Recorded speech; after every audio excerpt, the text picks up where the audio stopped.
We reported yesterday that three states in the Northeast are instituting a new policy of effectively quarantining people who come in from a number of U.S. states that have higher than average infection rates and all of that. We have Phil Murphy of New Jersey, we've got Ned Lamont of Connecticut, and Cuomo of New York announcing that they're going to be doing these quarantines. And if you do not self-quarantine, if you come in from one of these really hard hit by coronavirus states, you're going to face fines.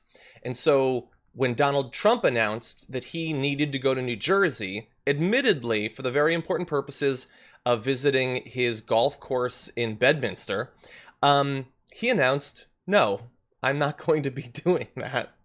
And the defense that was provided was that the President of the United States is not a civilian, which I found to be interesting.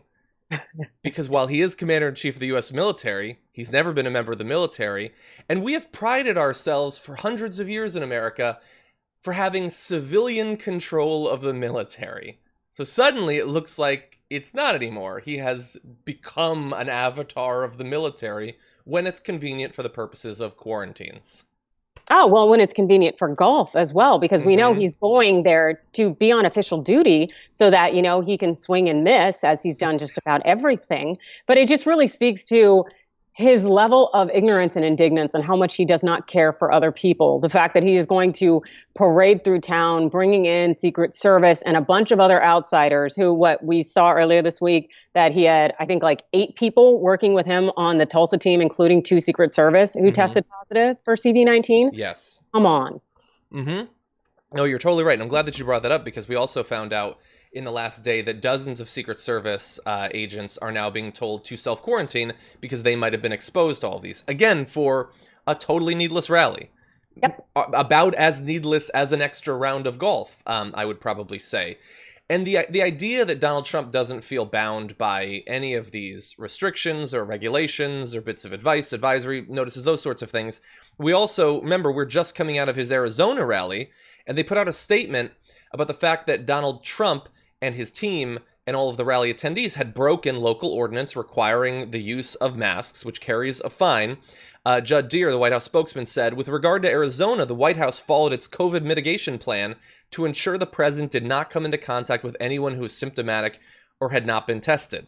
And I love the honesty of that statement because it's just about his own personal safety. Exactly. Not any of the other people that he's essentially corralled a bunch of nonsense people and let them feel licensed to go ahead and disobey the law so that, they can all come and see him talk and he can have a nice, college teen Klan rally.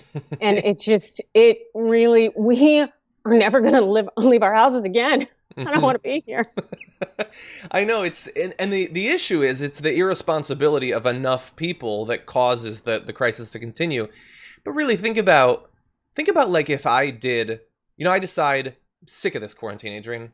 I'm sick of it. I want to have a live show, and I'm going to have a live show, and I'm going to berate everyone at that live show into not wearing a mask. I'll be far away from them. I'm not getting coronavirus, but I want all of you to sit in the stands. Like, think about what that would say about me. That I had browbeaten people into exposing themselves to an illness. And look, we'll find out in 2 weeks that some people got coronavirus at that rally. I have no doubt. They didn't even do temperature checks, which they had said in advance they would. And again, this is a church. The needless cruelty in regards to the health and well-being of the people that went there. But we're more than 3 months into coronavirus.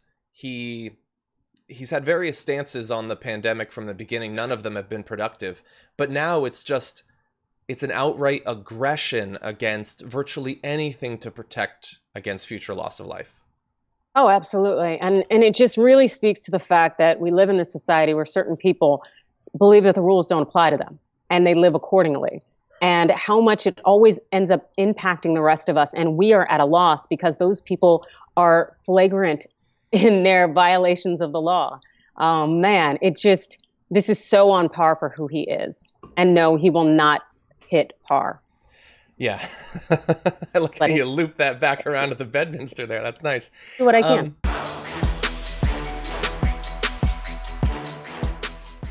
Check out the Damage Report podcast each day, wherever you get your podcasts, whether Pocket Casts or Stitcher or iTunes. You can join me as I give you the news and stories you want, with a range of co-hosts and interview guests jumping in on the fun each day. Again, that's the Damage Report, wherever you get your podcasts. And if you get them at iTunes, don't forget to rate and review. Sometimes I'll read them live on the show.